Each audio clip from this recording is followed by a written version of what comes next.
Биз эл өкүлдөрүбүз. Биз элдин айтканынан чыкпашыбыз керек, элдин кызыкчылыгын коргошубуз керек. Ошондо көкүрөгүбүздө тагып отурган биздин значогубуз эл өкүлү деген макамга ээ болобуз.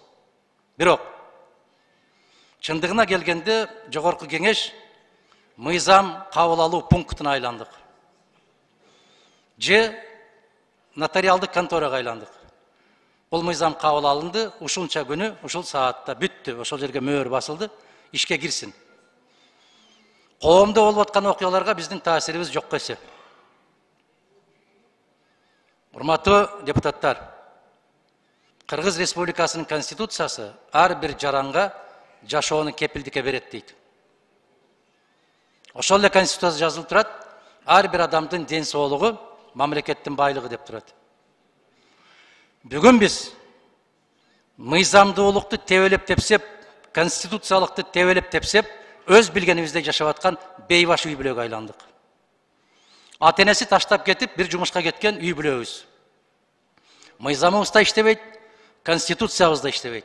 Биздин кайсы кесиптештерибиз каякта жүрөт, жумушка келе албай, титиреп. Бул эмне болгон өлкө болдук биз? Биз түшүнүк менен жашап калдык го. Биз коркунуч менен жашап калдык ошол жерде. Ар бир добуш берип атканда жүрөгүбүз титиреп калдык ошол жерде. Мына ошол жашообу, ошол өмүрбү? Жигит киши бир гана жолу өлүш керек. Ар бир коркунуч жаралганда өлүп, 1000 жолу өлбөстөн бир эле жолу өлүш керек. Андан башка мыйзамсыздыктар толгон токой. Чек араны аныктоодогу мыйзамсыздык. Коркутуу, үркүтүүлөр ушул кезге чейин уланып атат. Сен чек арага каршы берип койдуң деп кабинеттен кийин мандатка чейин асылып атат. Чыкпай отура берген болсок, кайсы лавирибиз менен уктап атабыз? Айлыкты кантип алып атабыз биз? Эмне үчүн алып атабыз айлыкты? Биз ант иштик го конституцияга, ант иштик колду коюп. Ошол конституция аткарылбай атат го. Сакталбай атат го туугандар.